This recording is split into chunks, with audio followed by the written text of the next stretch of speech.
On to our guest speaker tonight, Fintan. Sorry to keep you waiting, buddy. So our guest Fintan is the famous Fintan Dunne. Fintan Dunne. Okay, so Fintan is a hardcore. He is old school. He is a veteran conspiracy analyst, conspiracy theorist, if you like. Back in the 80s, I believe 1981, Fintan was the ex-financial software firm CEO. He's a columnist, a broadcaster, cutting-edge veteran investigative journalist, and professional conspiracy analyst. So he and his partner back over 20 years ago were one of the first to actually put out some rather damaging information, like alternative government narrative regarding 9/11. If those of you who remember, I mean, I was in New York like less than a month after 9/11, and it was very, very difficult to talk to even the most open-minded of people about an alternative narrative from the one that was shown on television. So he put information out 20 years ago. I believe websites had to take down because there was some concern for their safety. So my point is that Fintan is a veteran conspiracy analyst, and tonight the topic of the talk is the New World. Oh, what is it? Sorry, Fintan. What's the title? Surviving the New World Order War on Your Mind. Okay, so I'll take it, everybody, a big hand for Fintan Dunne, and I'll turn the lights. Thank you, Fintan. Thank you very much, Patrick. And I hope you can all hear me okay. If somebody give me a thumbs up in the group. Thank you, Charles. It's great to be here in the Conspiracy Cafe, courtesy of our host, Patrick Kell, who just gave the introduction there. And at the Green Light Cafe in Koh Samui, Thailand. We're also, of course, broadcasting internationally on whatever channels we're not banned on. And you'll find us at Conspiracy Cafe on YouTube, where these things are live streamed with a bit of luck as we go on. And so we begin. What a day. You really nailed it there, Patrick, with your introduction, referring back to 9/11. And yeah, there was a website taken down. I would just remind everybody that they killed Bill Cooper in the weeks after 9/11. Go and Google Bill Cooper and why they killed him.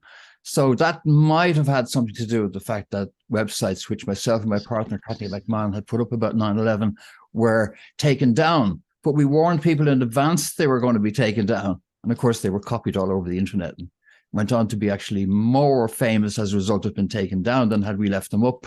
And so scaring us off the internet didn't work out, which we thought might happen. And so it's an epic time, 22 years after that event, which was, if you like, the peak of the miasma in which we've all been mired by this New World Order. As we look here at this ingsoc. And it's easier to recognize it when it's in that ingsoc, but you know, it's the same thing when it's Barack Obama. It's just the same figure up on, and if you get rid of the ink sock altogether and you replace it with some more appropriate Democrat signage, well, then you'd hardly even know it was propaganda, would you? But of course, that's what we've been living under. We've been living under the reign of this guy. Appointed, and we still are, well, we were up until recent days, appointed by George Bush Sr. to be his chosen successor. Capo di tutti capi.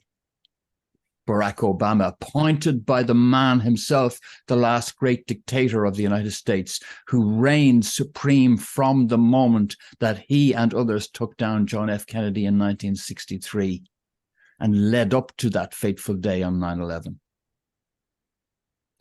So I'm very glad to be here at the Conspiracy Cafe and the Koh Samui ethos, which pervades it, which is one of an open mind to consider all possibilities.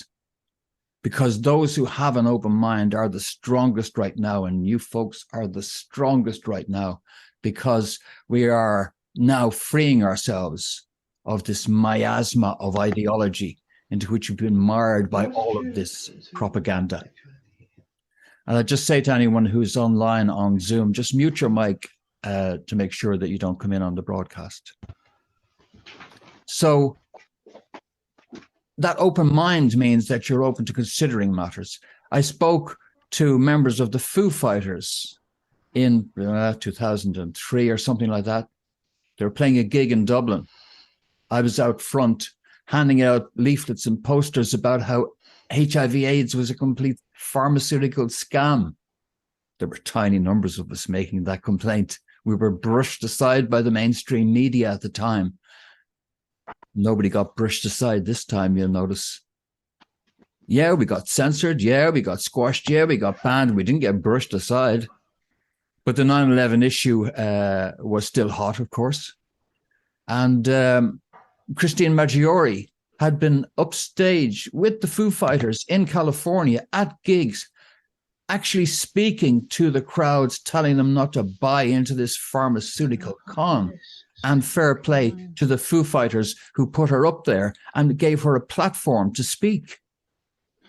But when we got invited backstage, because it was through Christine Maggiore that we were out front when they played the gig, handing out this stuff, and we got invited backstage, which we didn't expect. We sat down with the Foos, we sat down with the boys. There's a long story on this one too. And we, riffed about pharma and AIDS for a moment. And then we clued them in about 9/11 and the work we'd just been doing. Man, their jaws hit the ground and they weren't buying it. And we're going, dude, you're seeing right through the pharmaceutical scam. You're seeing right through into the heart of the HIV/AIDS psychological operation here. And you're putting a Christine up there, and yet you cannot consider that what just happened isn't what it looked like on the surface. No, they couldn't. They weren't ready for it, man. Now, of course, I know you're all ready for it.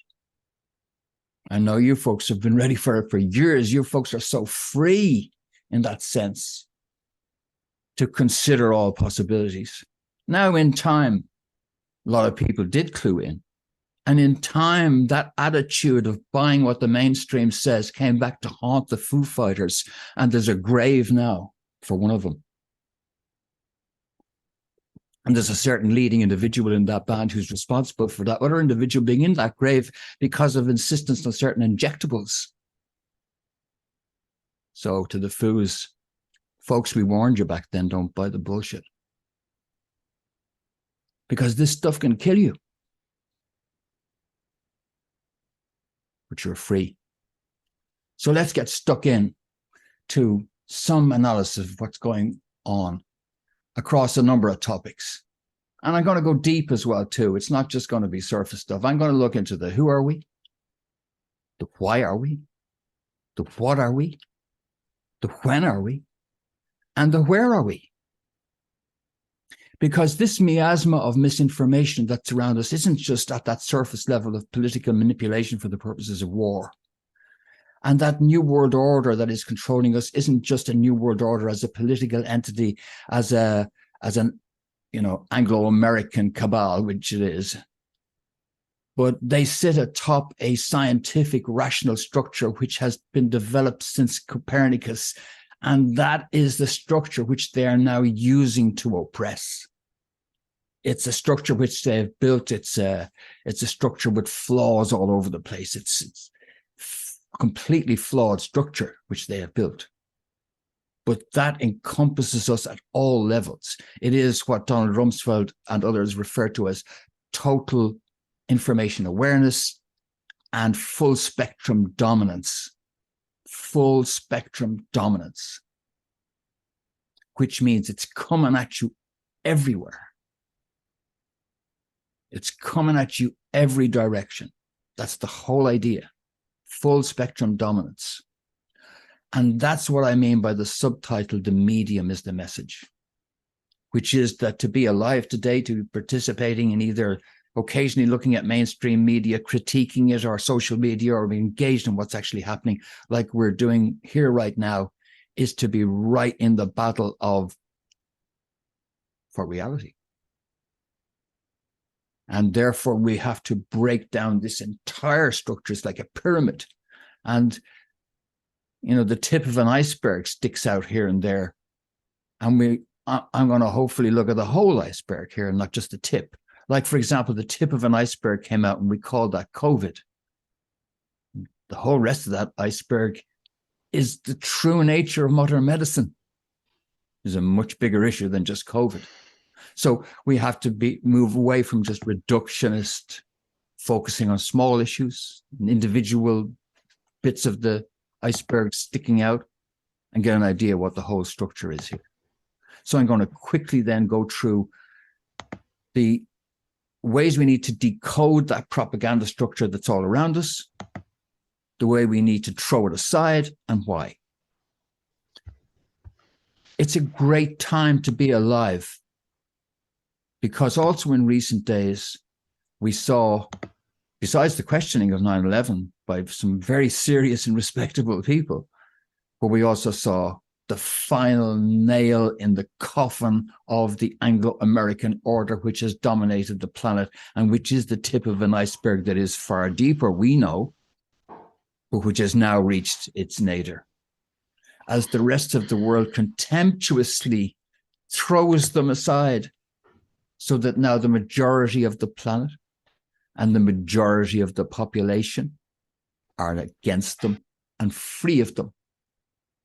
Were this to be, tear down that wall, Mr. Gorbachev, it would be on every TV screen, wall to wall, 24/7. But of course, it's the oppressed who have broken free. So you ain't going to see that celebrated on Western media. No, it's Putin this, Xi Jinping that, and the narrow blinkered focus on just small pieces of the puzzle so nobody sees big picture. So the propaganda apparatus is in full steam. The reality is the entire rest of the planet's just broken free. And the admission of the African Union to the G20 was a despairing final attempt by the Anglo-Americans to cling to some relevance and say, okay, I tell you what, we'll bring all of Africa into the G20 then, since you're already jumped ship and gone with the BRICS, like everybody else has. It's all over. That's what they don't want you to see. Remember that the prime purpose of propaganda is to deceive. At the level that we're working out of intelligence and misinformation, disinformation. And so to deceive the enemy, you're the enemy. And so right now, what's the deception? The deception is at their moment of greatest weakness to appear strong. At their moment of greatest strength to appear weak. These are all the games that they're playing. What's their true position right now? Weak beyond belief, disaster, it's all over. Following the abandonment of their global monetary system by the rest of the world, of the oil control which they had by the rest of the world, of the financial control which they had by the rest of the world, of the control over natural resources which they had. The implications for the rest of us are cataclysmic in terms of our financial structures. So that's our first port of call, our current situational reality. Victory. I'm saying that for the last 2 years. Victory, victory, victory, victory, victory. And yet I'm surrounded often by an alternative media, which is going doom, doom, gloom, gloom, digital currency takeover. You see, there comes a point where the alternative media itself, you begin to realize the medium is the message, which is, oh, they're taking to do this, oh, they're doing that, oh, look, they're trying to go for the masks again. Is that complaining about them trying to go for the masks again? Or is that a psyop on you to try and convince you that they even have the strength to do that? They don't. Their true situation, they're running away from everything they did. It didn't work. The fact that I'm still here, the fact that you're listening to me, is that it didn't work. The fact that I don't have a digital passport on me right now, the fact that there isn't checkpoint at the end of the street, it didn't work. It blew up. They're running away from it. It's a disaster. It's a medical disaster. The evidence of that is going to come out. But like all big things, it's going to take time for that to come out. But they know that's coming. They know that. And they're not going to dig themselves deeper into a hole they're already in, because the element of surprise, they don't have that anymore. We're organized. We have our own independent medias now. You can't censor us. We would react, and we would react intensely. There's never a chance that they're going to go back to any of that. But again, the idea is Pavlovian, to keep pushing your fear buttons wherever possible. It's just push that fear button again, just to try and pretend, to remind you that you're not the one in control, to try and show they're the ones in control. So these are the psychological games being played with these tidbits that are fed out to you through mainstream media, and then also amplified through alternative media. Because these people have segmented you into markets, and it's like they're selling soap powder. And did I mention, by the way, that this evening's broadcast is brought to you by Pfizer? Our new range of Pfizer natural injectables is a blend of the latest mRNA scientific technology and natural essences like jojoba oil and palm oil. Or in our new injectable flu seasons, we have lemon and lime and warming fennel. It's the new mRNA naturals from Pfizer. This is the wall of propaganda, folks. And this is how it works. So financial reality then. What's the financial reality right now? Well, it's the end of the Ponzi scheme, isn't it? Because from the moment that happened in those recent days, and the rest of the planet said, sorry, we're out of here. I mean, they're the poor peasants on which the entire system has been parasiting. What happens if they start demanding like proper money for their stuff, and not just bits of paper for their stuff like oil and copper and manganese and lithium and all the rest of it? There might be a bit of inflation. That's the one. A bit of inflation. Answer, well, of course, this is why I've been talking about digital currencies and all the rest of it, because their entire Ponzi scheme is blown up. And so we're going to have to move to something new.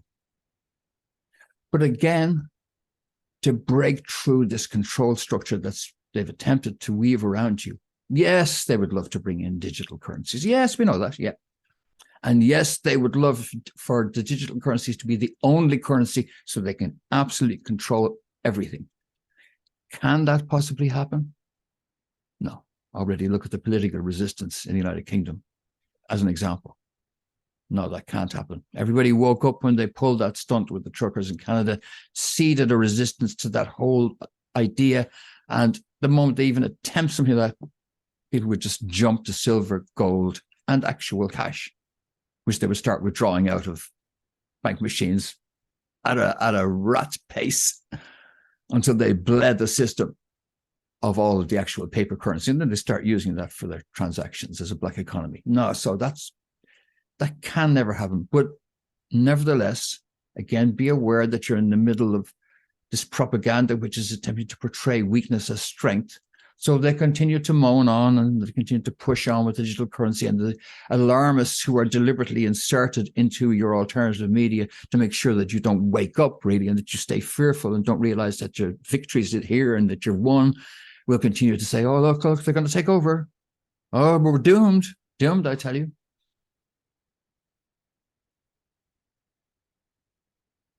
Medical. And now we're really getting to the heart of the matter, because I did title it How to Survive.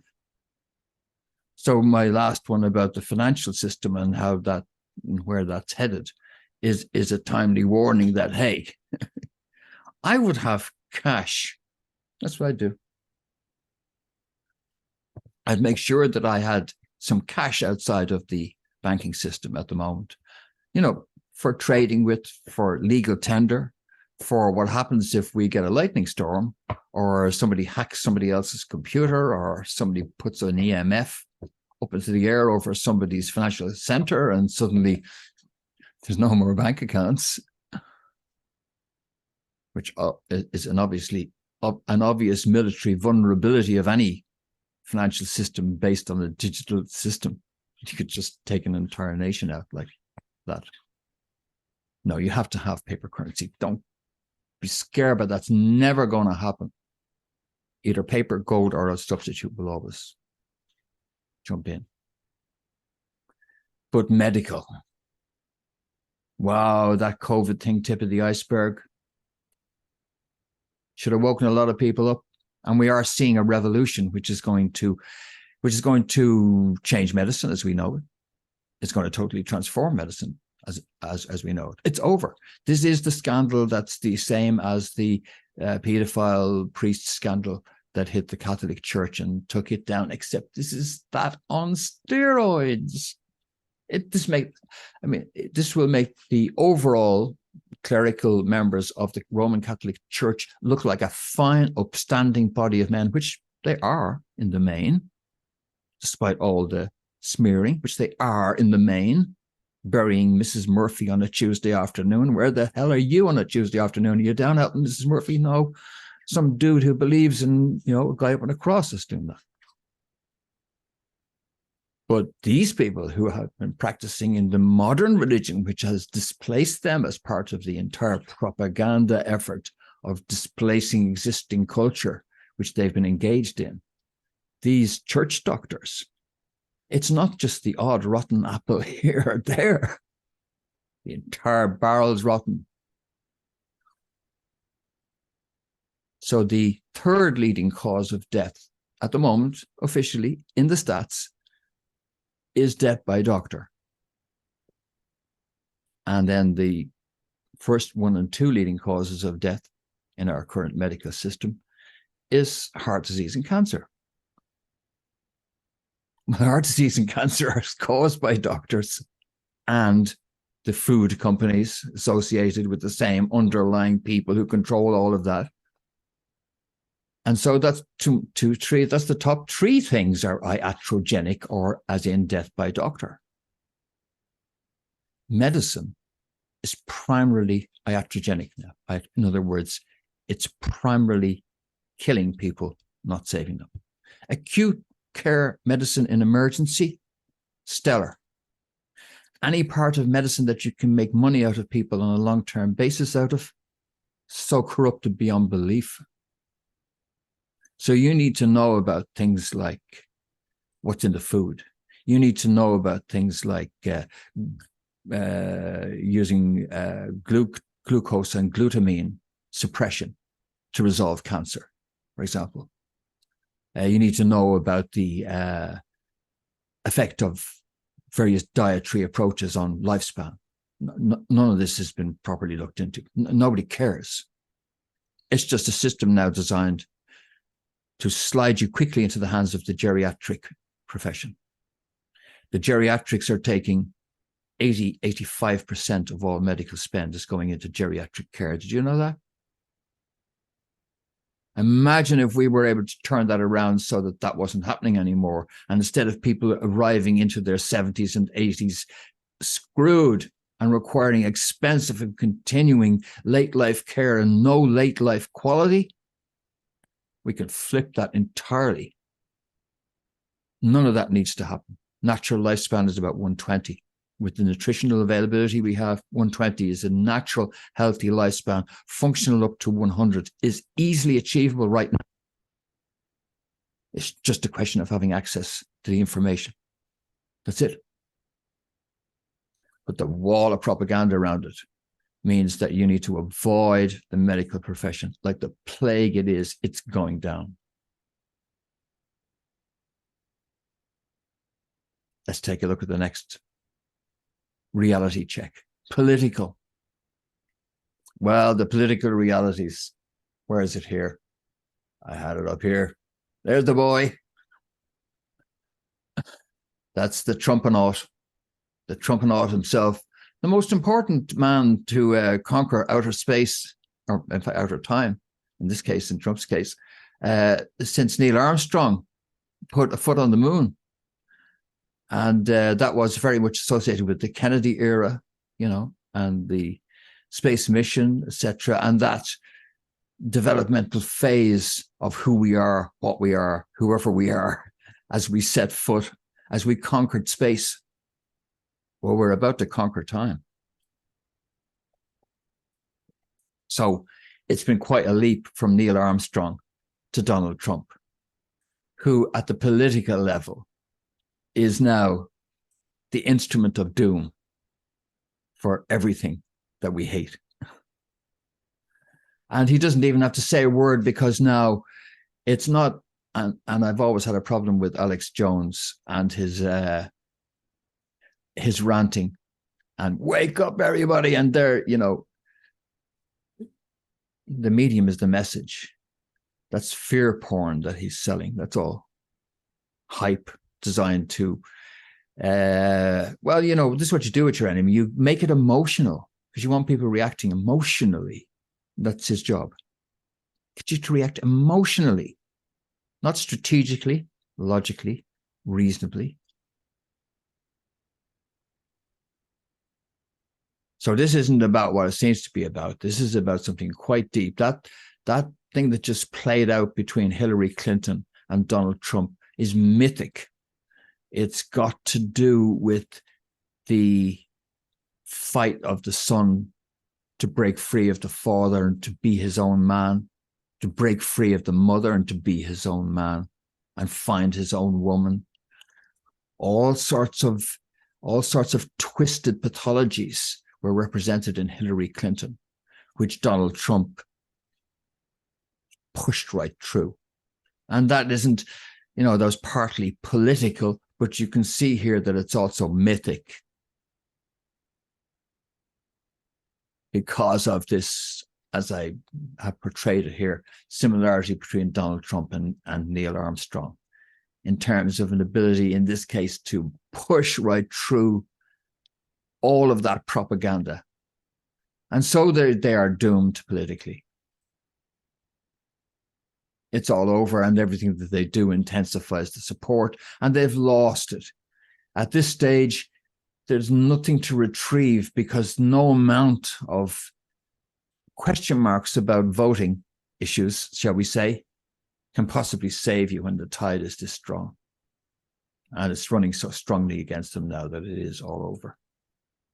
So at the political level, they're screwed. And what's coming now is the new center. We are the new center. We are the voice of reason. We always have been the voice of reason. And it's the extremes who are going to be marginalized now. This is the great rebound to ruthless pragmatism and ideology-free assessment of realities. And politically, we should be headed towards, well, something like the Swiss have, I think.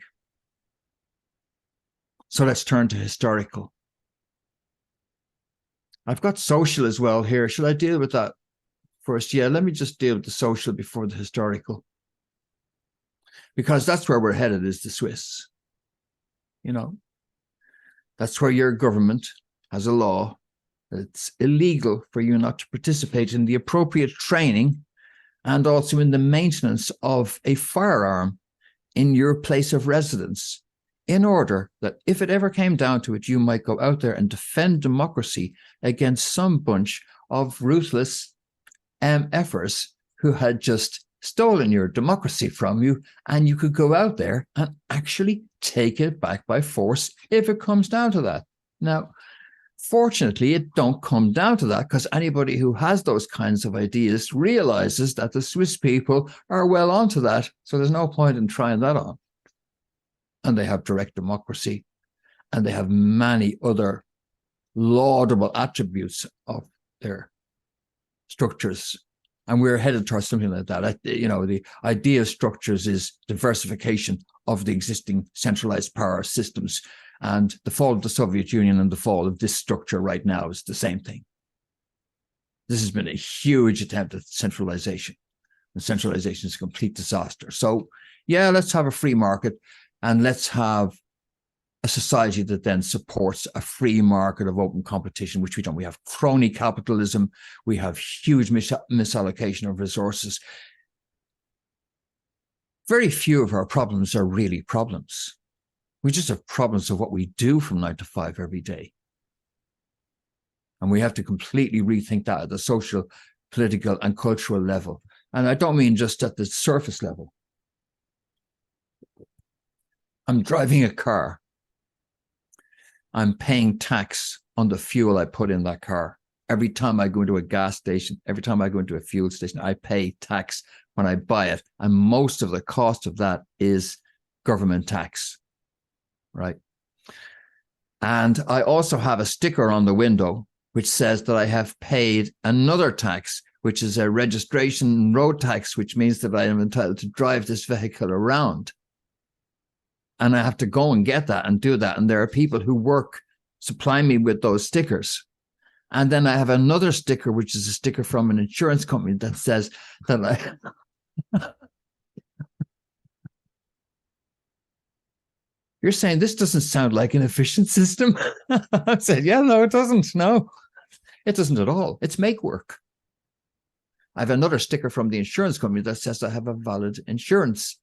And I have another sticker from a vehicle testing center that says I have had my vehicle tested.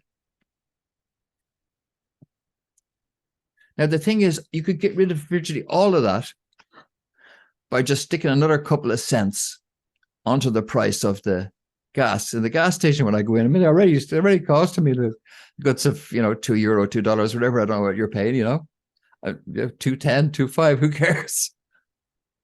And that would be really efficient. Why? Because all those people in those insurance companies who are sending out them bits of paper to me, they could all go home and do something else, like look after their kids. And then we would save loads of money because they wouldn't be driving around. I got to go into work today to get some more bits of paper out to people to stick on their windscreens. And I've got police officers whose job it is to stop my car and look at my bits of paper and make sure they're all right.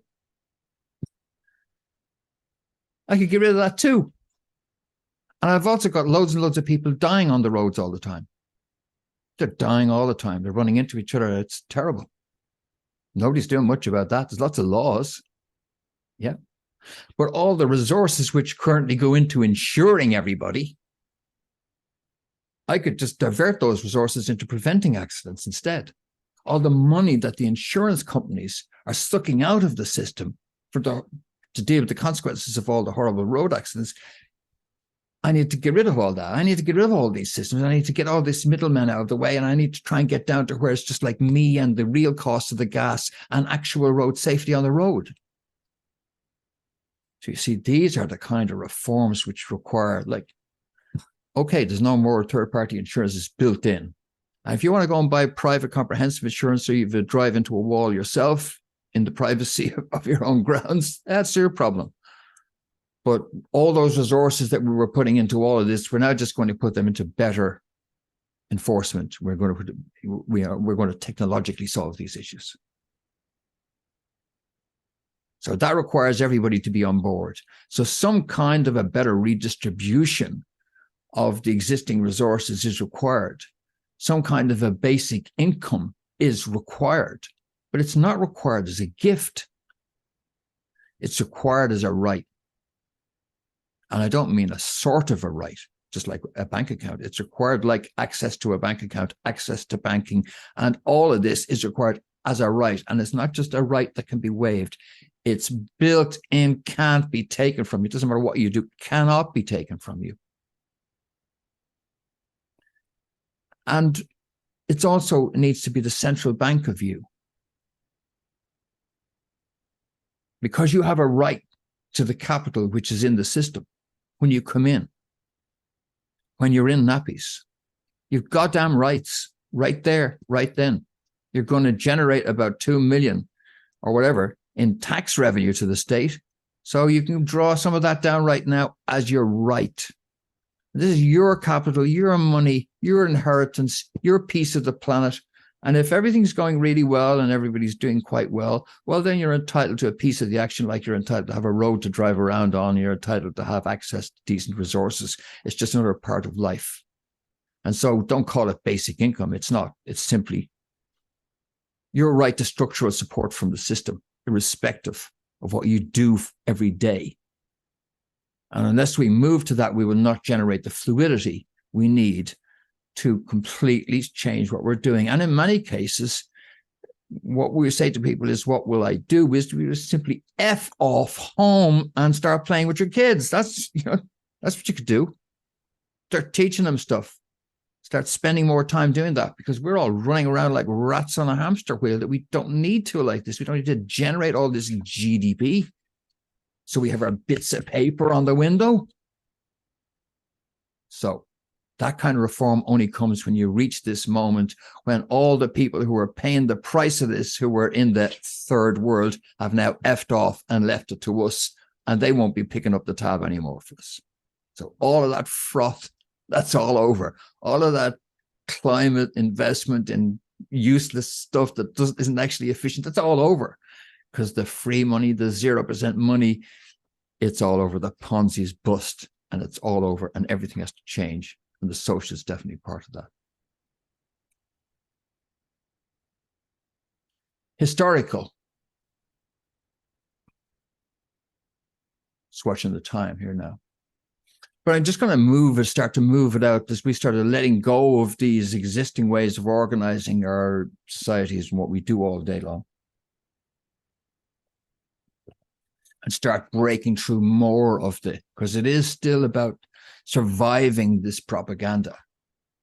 So part of detaching from their financial structures, social structures, organization structures they've built around us of what you do every day, is also to know who we are and know our true historical context. Like, what is it? This is part of the question: is the who, why, what, where, when.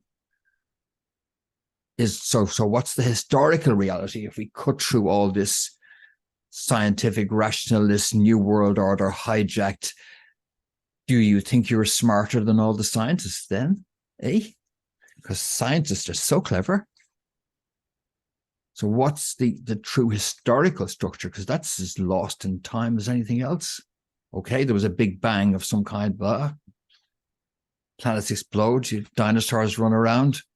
Suddenly these things appear, and the current scientific rationalist New World Order anti-spiritual ideology says that's just an accident. So what are the historical roots? Well, let's take it back to the dinosaurs. Why were the dinosaurs so big?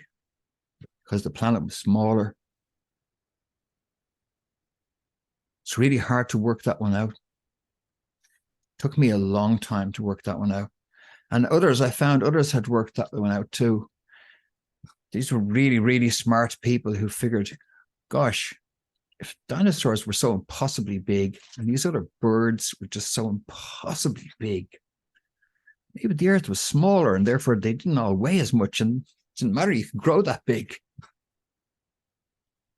Well, of course, don't be ridiculous, says the New World Order. Don't be ridiculous. This is how things have always been. All of the matter that's ever been created in the universe was created at the moment of the Big Bang, and then it just cooled down. And this thing cooled into a big chunk called Earth, and it's a piece of dead rock that's hot in the middle.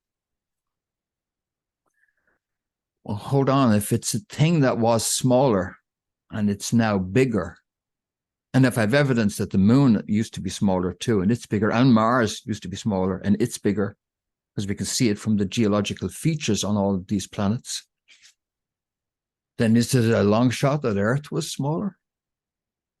Of course it's not. It's what's going on. And what does that mean? It means it's like a fruit growing, like a fruit hanging on a celestial tree, growing. So that's the historical roots, is that this is not a static, dead planet with a hot bit in the middle. It's an organic entity that's growing, as is the rest of the stuff you see around you, all the planets growing. That's the biggest NWO MINDF, is to get you to you don't realize that. Then, of course, the next big thing that you need to be clued into is what happened. And I'm not breaking new ground here because it's been broken about what happened 12,000 or so years ago when the big comet slammed into us. And the impact of that big comet slamming into us is a lot of the reason for much of the screw up that's going on right now, as we go around like fearing these deities in the sky, which turn out to be human deities, who then wish to rule over us, if you follow, because of the traumatic impact that must have been on the psyche of an entity which has lived on this planet ever since this planet cooled down enough to have a thing live on it. This entity that was struck by that impact those 12,000 years ago would have a huge impact on the psyche of that organic entity, an impact which is now transcending as the wheel of the great cycles turns. So the moment in history that we are in, not only is the past radically different from what they have presented to us, but as James Joyce pointed out in Finnegan's Wake, it's all about the river of time. And he had a character in that called Humphrey Chimpton Earwicker, HCE. That was the name of the character, Humphrey Chimpton Earwicker. He was just some ordinary dude, slightly pudgy dude. You wouldn't even notice you'd pass by him, walking by him. And he's just some anybody. Indeed, because the other acronym for him, HCE, was Here Comes Everybody. Here comes everybody. That's what Joyce was saying. Humphrey Chimpton Earwicker could be anybody, could be you, could be me. In Finnegan's Wake, which implies reincarnation, doesn't it? Fin, French for end, again, wake. Here comes everybody. And so the historical moment in time that we are in is in the moment when everybody came and everybody showed up. Look at the population explosion. We're going along like this for like, and then suddenly, whoa. We are emergent, folks. We are emergent. So let's skip on to the personal and just break through that again and through the propaganda. So what is the person? Who are we? This is the who. Who are we? There's a lot of death around. Absolutely. A lot of life around too, though. It's bloody relentless. What if the death is the same as the life? What if that's all just revolving? What if everything is circular? What if not only have you been here before, but you've been here before many times? Just like many days in a life, many lives in a spiritual life. A bigger cycle, smaller cycle, smaller cycle. This is the who you are. Sometimes you have to use the words you use to a child just to break through the miasma of the New World Order. I used to explain it to a couple of children who were in my care at the time, how to be careful crossing the road. Of course, I wasn't really telling them about crossing the road at all. I was teaching them about the nature of life. I used to say to them, very careful crossing the road, because if you get knocked over by a car, killed, you've got to go back to the beginning again, start again as a baby. Back in a cot, back in nappies. Back needing somebody to spoon food into your mouth because you can't even go and get food for yourself. I mean, you can't even play. You're stuck. You don't want that. You have to be very careful. If you get killed or stuff, you have to go back and, like in the video game, where if you get killed in the game, you got to go back to start again if you get to level 2. And yeah. And to a kid who thinks about that, like, it makes a certain amount of sense. To an adult who thinks about that, no, you got to take out like 4 quadratic equations, like to try and prove that. Let's not just jump to the conclusion that that could actually be what's going on. No, we're still grappling with this issue of incarnation, of where are we and where are we going. Well, this is what I mean about to conquer time. You know, Neil Armstrong was our expansion into space. That left, as I discussed with Milo Wolf, us to discover the nature of space. And when we uncover the nature of space, we find the nature of time. And it is time we are transcending now. Look at our ability to create images of ourselves in time, on celluloid, on digital, to recreate an individual who isn't even alive anymore, and to recreate the past, to hold the past in photos. We are starting to transcend time. We are expanding in the time dimension. And as we do, we'll begin to realize that the personal is much bigger than just the person we are right now. But it's more a question that we're one character right now, and that the underlying actor is immortal. And that takes us into the scientific and the spiritual. And that's the end of our journey. Because the scientific and the spiritual reunite in one as we break through the myths of the New World Order, the myths of our limited. See what they're saying to you? You're limited consumption, limited. Don't expect a future. I mean, no, the future is going to be rationed. I mean, there's no need for a bright future. I mean, that's too dangerous. You wouldn't want one anyway. It's bad for the planet. No, the truth is, in fact, that the future's never been brighter. The truth is, this is our breakthrough. This is where spirit and science, true science, unite with each other, and deep explanations for what we are, who we are, and where we're going begin to emerge. They hijacked the spiritual. You know, they took the metaphysicians. You know, the doctor should be a metaphysician. It's metaphysics as well. It's like why, who. It's those questions must be as important to the practicing doctor as what bit of the body am I going to cut here? What drug am I? Yeah, no. That they separated the two into the priest and the medic as two separate professions. See, and that's part of this schism. So the reuniting is also about reuniting ourselves and realizing who we are. And that brings us back to the mirror plane down the center of the human body, which is a mirror between two reflections that are the same. And the mirror we see in the sky overhead when dark with a light moon and daytime with a bright sun are like mirror complementaries of each other. That we exist in the boundary between two zones. What am I hinting at here? I'm hinting at the deepest way that they displaced you with the propaganda and the depth of its roots. I'm going to take it now in these final moments back to Copernicus and back to the Copernican revolution that said the earth is not static and the heavens revolving around it.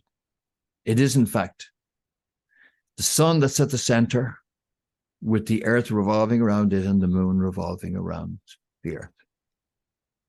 And so anybody who thought that other thing, they're all wrong. And in fact, the earth goes around the sun. Now, you think I'm about to lead up here now to say to you, well, actually, no, no, that's absolutely true. That was an absolutely true statement. The correction which they gave in that sense, where they said, look, I know it might look like we don't move. I know the idea that the earth is moving might seem radical to you because you're going to come back and say, look, only during an earthquake, dude, or particularly good sex. But otherwise, no, it doesn't. It's static, never moves. I know you might think that, but in reality, that's just because it has loads of momentum, you see, and it's all just shifting. You don't notice and you don't realize, and it looks like the sun is moving. It only looks like that, but really, really, really, it's the other way around, and the earth's going around the sun. I accept all that. Geometrically, that's true.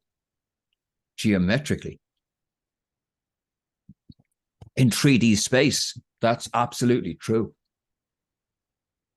But so is the vision of reality, which you as an individual person have when you go outside your back door, pull up a chair, sit down, and take a look at your garden while you relax and have a cup of coffee.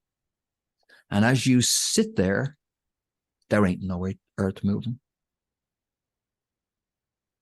As you sit there, it's everything that revolves and moves around you. The heavens, the skies, it all revolves around you. It all revolves around you, dude. It all revolves around you at the quantum level. This is the solution that they're missing in quantum. They can't see it because they think the only thing that's real is the stuff they can touch and feel and the stuff that their limited vision can see, the tree space that they live in. But the truth is that the vision of the individual human being is as real, as real. So to put it in a scientific way, I might say that geometrically and globally, it's true that we're revolving in 3 space around the sun. Geometrically and globally in 3 space. But there is a quantum aspect to reality that never moves, that is absolutely still, that has never moved, that never will move. Everything moves around it. Everything moves as manifestations on its surface. And movement is much of what we take as movement is simply manifestations and movements of this thing's surface. And it never moves. And it's quite static, like you sitting out in the back garden. It's sitting there while the entire universe unfolds for it. Because it is divine and it is the center of everything. And that's you. So when they threw out the Copernican, at the time, when they threw out the pre-Copernican, as they called it, or primitive or pagan or pre-thinking, instinctive feeling of I'm on a still earth and I'm observing this all going around. When they threw that out and said, no, that's wrong, they threw you out with that. They threw your human perspective out and they just discarded it and all evidence that might point to the fact that, in fact, we've got the 2 things going on. And so we bring that together now, finally, as we bring that which moves, the right, and is in 3 space, and cycles, and lives, and experiences, and dies, with that which never moves, and never will, and is eternal, and is forever, and which you experience as your primary perceptual reality. The personal, spiritual, eternal, and the individual expression of you as an individual right now in 3 space, brought together in this body of yours with that mirror down the center of it, and a mirrored sun and moon in the sky to match. Your true reality and your true place in the universe, right at the very center of it. Exactly where the New World Order doesn't want you to be. So, who are we? I'll try and answer that. Yeah. We are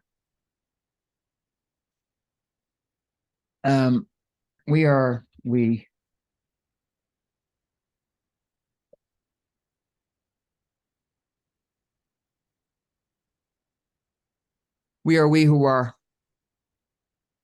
That's who we are. Why are we?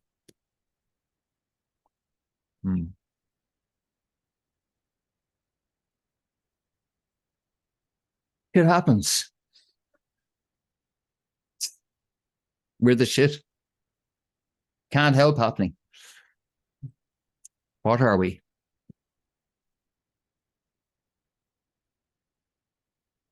Evolving. We're never one thing. That would be death. We're evolving. We're something now. We may be something else in the future. And what we are is evolving. Well, when are we? We are forever.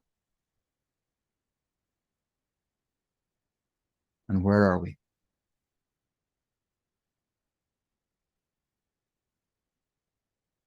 We're here.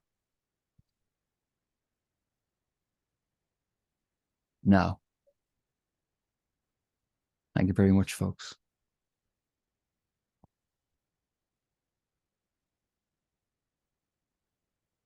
Thank you very much, Fintan. Thank you so much. Okay, guys. On many levels, that was excellent. There are many questions are waiting in the audience, I'm sure. So you throw up your hand, and Tom, thank you very much, Tom, has the other mic, and he'll bring Hikaru's. Yeah. Okay. First question.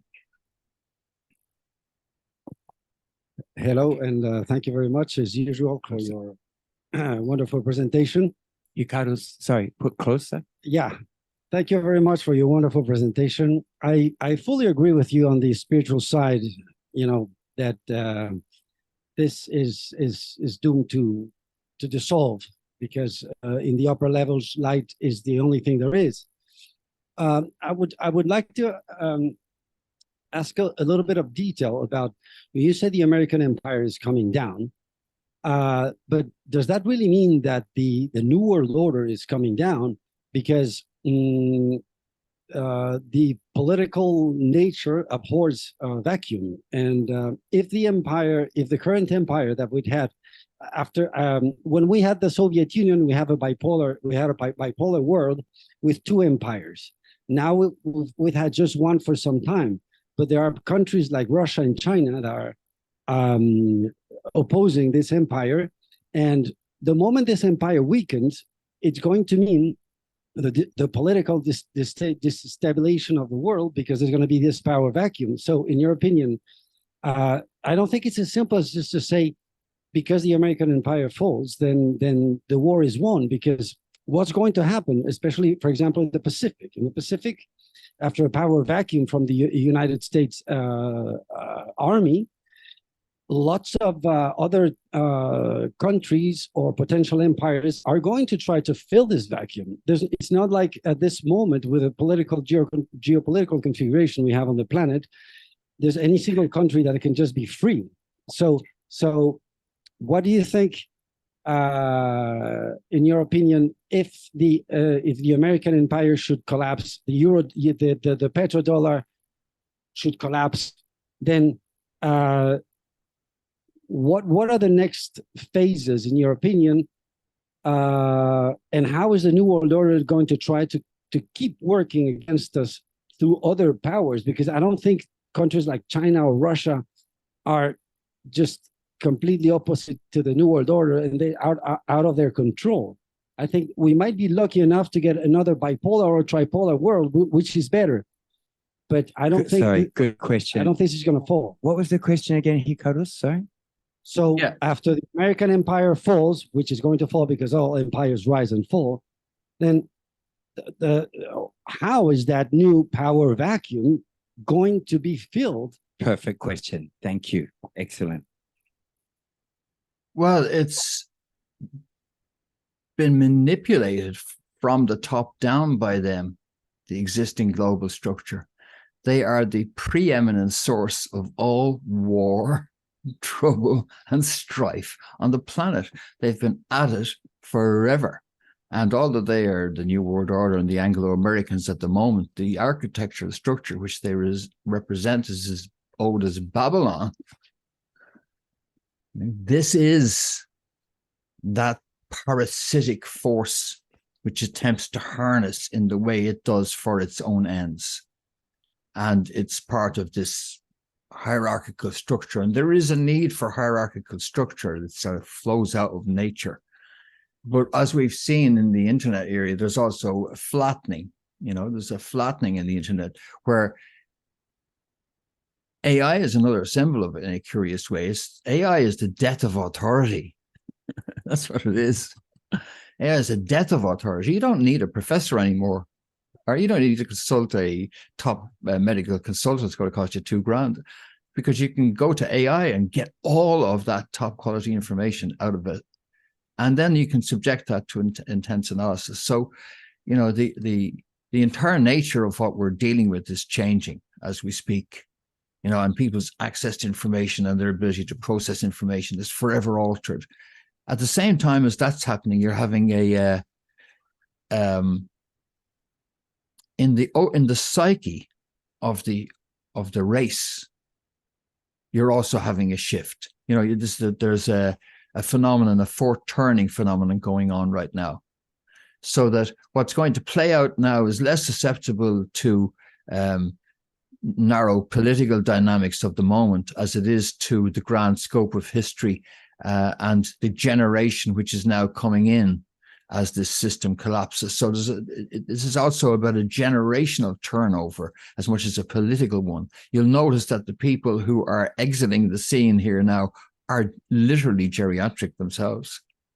They literally are. And so this clinging onto power by these people who should have passed away a long time ago is the political reality.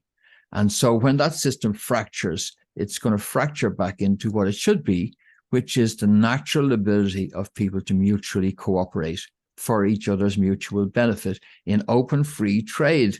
And that's what the rest of the planet has decided they're going to do. And the ones who haven't done it yet are only not doing it yet because they're waiting until the Anglo-Americans get weaker and they can afford to jump ship.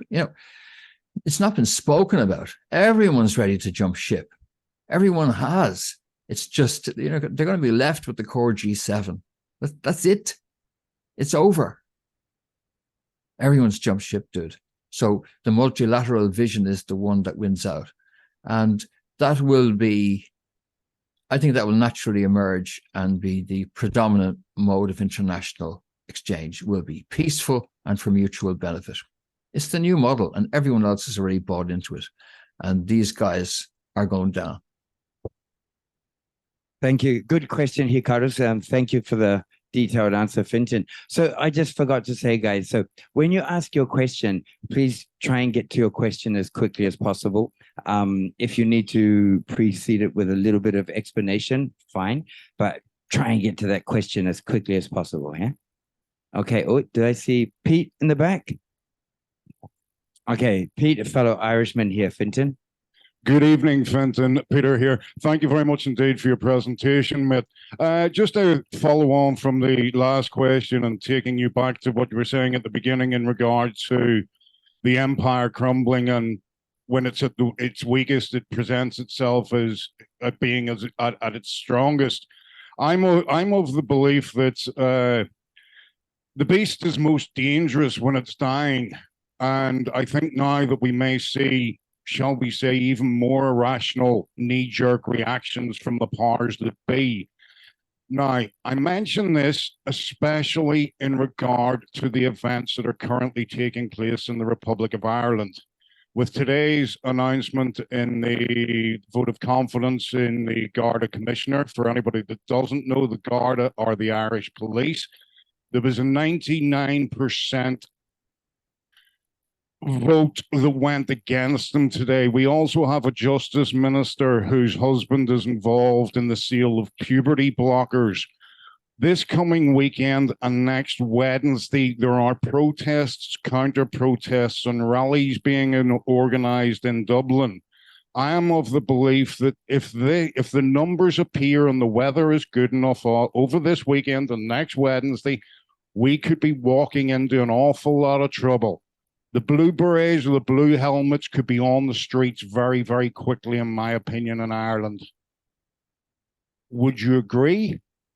If not, do you believe that one country will go first and may be subjected to this kind of action, shall we say? No, that's all over. They had a go at that with the wind at their back, with the fear whipped up into a frenzy, with mass psychological hype in the COVID era. And even with all of that behind it, it didn't work. Even with all of that, the people who were determined to resist it got out on the streets, got beaten, they got out on the streets again, they got beaten, they got out on the streets again. They just kept it up until there was more and more and more of them, until there's so many of them you couldn't beat them anymore. They lost. That's over. They've tried it. It didn't work. They did it on steroids and it didn't work. Now you're going to see, and the Irish people and their response is going to be based on ordinary, pragmatic, day-to-day realities of like making ends meet, and the political decision as to what will be the thing that sort of puts some money on the table and gives their kids a future. And a lot of hollow promises have been made, and there's a lot of frustration out there. But the Irish people are going to resolve this issue at the ballot box, which is the way to resolve it. And the political consequences for the existing elite are that they're about to lose power. They know that. They know that. Anyway, who are the existing elite in Ireland? They're only just an offshoot of the Anglo-American establishment. So just the local representatives of international globalist forces, which themselves are already experiencing these global tides that are sweeping them aside. So things are going to have to get real, and the system's going to have to start delivering on ordinary bread and butter stuff. And I don't believe that we'll see conflict, but we will see people voting, and we will see people democratically expressing their wishes, more than with protest on streets. It's not about that. It's about communication, setting the agenda, making sure the establishment know what they think through social media, etc., communicating and expressing their displeasure, etc., but not mass protests, none of that. They just wait in the long grass, and then they'll come in and get revenge at the ballot box if they need to. So we're going to get some real democracy based on those dynamics, I think. Thank you, Pete, for the question. Thank you, Fintan. Any other questions there, guys? Don't be shy. Dale? Yeah? Okay. Thank you. Thank you. Thank you very much. That was fantastic. My question to you is two parts. Would you agree that the imminent Ponzi financial fiat system is about to collapse, and what would take place and how would it take place thereafter? Thank you.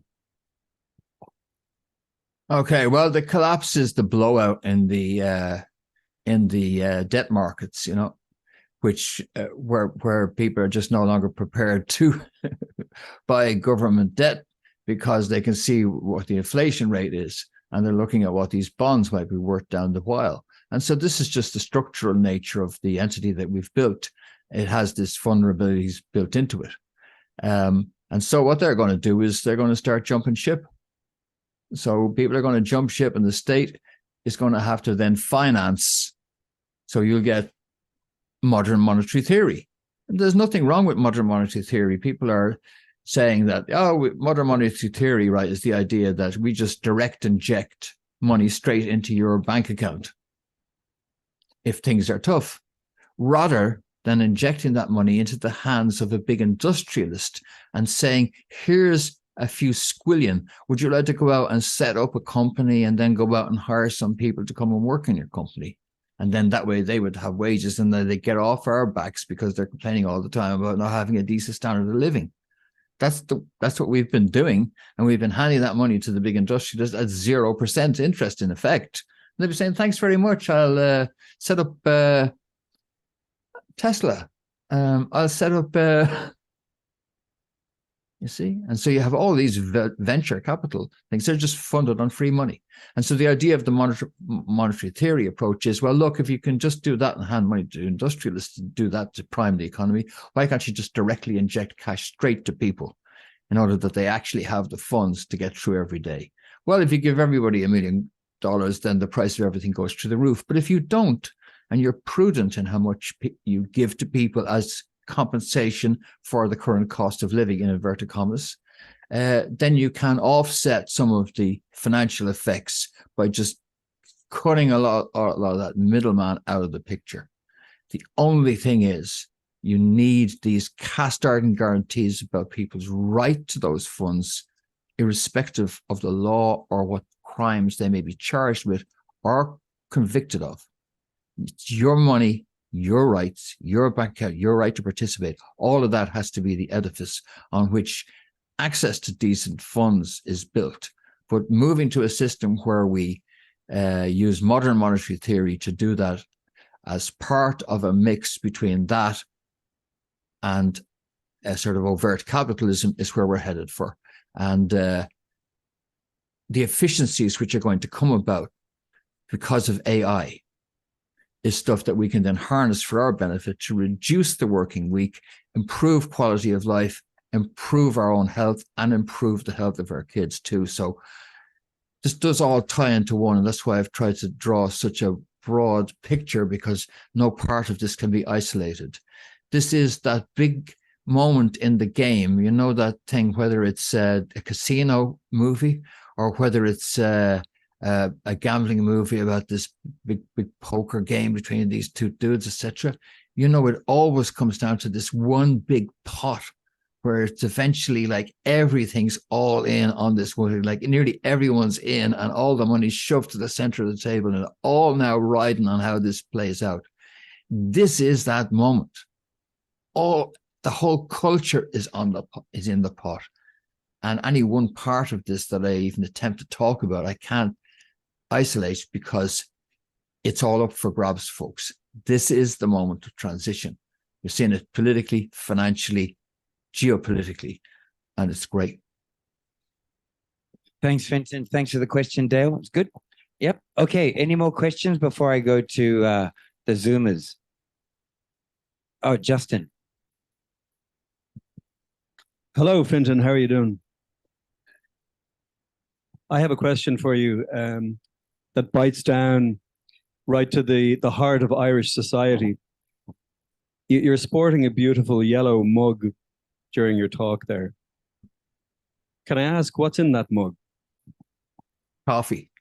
But the second part of my question, had that been tea, would it have been Lyon's tea or Barry's tea? It wouldn't really have been, because tea doesn't have the antioxidant qualities that coffee has, which would offset the otherwise not too great effects of too much caffeine. And also, you know, you can't get tea in a tea bag anyway that's healthy for you. The contaminants in the tea bags make so it wouldn't be the old tea. Unfortunately, I've been Americanized too much and I'm on the coffee dude. Sure, that's a shame. But thanks very much for the talk. It's the first time I've heard you talk, and it was very beautiful. Thanks so much. Thanks. Okay, Fintan, does anyone have a question here? That was Justin, also from Ireland. I just have a quick question for you. It's about you mentioned AI, right? So with my very limited understanding of AI, if AI is to, singularity, AI becomes self-aware. So at the moment, my understanding is that there are certain parameters it's programmed. And if you go online and you ask a question, you can see that a certain answer will come out that is either biased or prejudiced. My question is, if AI reaches self-awareness, does it matter to the AI whether there's a ruling elite or us people? In the eyes of the AI, would everyone suddenly not become equal? Well, that's a good question, because that goes right to the heart of it, you know. The question of equating a machine with an organism. There's a difference between the two. A machine is not like us. Like, what are we? We are evolving. And when we build these machines, essentially what the AI is, it's like one of those, it's like Rain Man, Dustin Hoffman in Rain Man. You say some fact to it and come back with a whole ream of stuff about that fact. You just rattle off like that. It has no idea most of the time what it's saying, what it means, any of it. It's also a little bit like a very, very widely read parrot. You say stuff to it, and it'll just parrot stuff that it's heard. Has absolutely no idea what it's saying. Who's a pretty boy then? It doesn't even know what who's a pretty boy then means. It just knows that humans say that, so it just copies that and says it. That's what AI is. It's just a parrot. But the thing is, because of its ability to process words and sounds and video and spot patterns and stuff in them and retrieve information, it's also a bit like a librarian, that when you walk into the library, you say, you have such a topic and such a topic and such a topic. And rather than have to sort of go through the indexes and all, this librarian is so good. They go, this book and this book and this book and this book. There you go. Would have taken you months going to the library to find the 4 books, but this librarian is so good. They can you just say what you're looking for to find the 4 books. Librarian doesn't know really anything about stuff that's in the 4 books. It just has this uncanny ability. Now, that's what AI is doing. That's all AI is doing. It's information retrieval. And rather than you, and what AI is mostly going to revolutionize is the interface between you and computerized digital information storage systems. So that this thing of mice and screens and all that we've been using, we've only been doing that because we haven't been able to figure out a way of making it smart enough that it could react to the stuff we use, like gesture, voice, speech. So that's what it's now going to be able to do, is react to our natural modes of communication and understand what it is we're looking for. But as to actually it having an innate ability to understand it, no more understands than your banking app understands what a banking app is. It doesn't understand that. It's just you push the buttons, it gives you what your balance is. Has no sentience. All it is the encapsulation of human intelligence in a really cost-effective way that you can encapsulate it into a board and leave it there. Why can it never be sentient? Why can it never do that? I touched briefly upon that. Because it can't live in the quantum domain, and quantum computing isn't the quantum domain. Living in the quantum domain is the quantum domain. And only if you can live in the quantum domain can you be intelligent, can you be sentient. And there's only one way to do that. There's only one binding mechanism that's able to connect the quantum domain with 3 space, where all stuff happens. 3 space, quantum domain, brought together in you and I. Only you and I unite the eternal quantum domain and 3 space.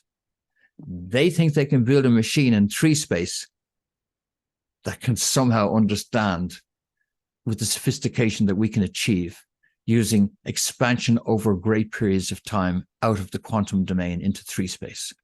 They're trying to do it from 3 space back. Can't be done. Sorry. We've already done that. It's been invented. No need to invent it. It's called a human being. And there ain't no other way to get more of them except to have sex with other human beings.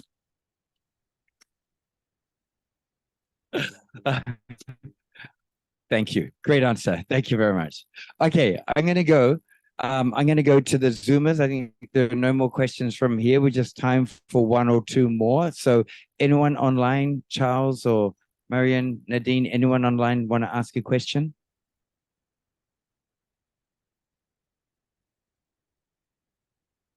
Nope. Any comments? No? Okay.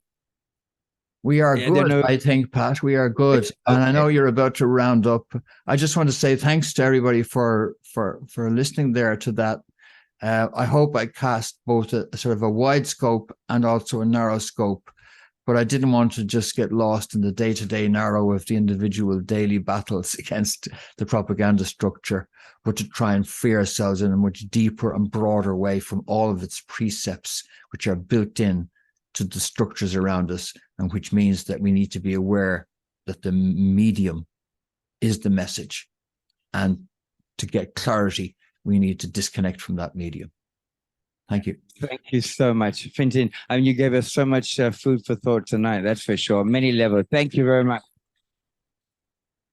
Thank you so much. Just so you know, Fintan is an old friend of ours. This is his third or fourth talk he's done for us. He's always online promoting our group, and he's always recommending speakers and also our group to other people. And we thank you very much, Fintan, from the bottom of our hearts. Thank you so much. And thank you, Zoomers, for watching, everyone. And good night. Thanks, folks.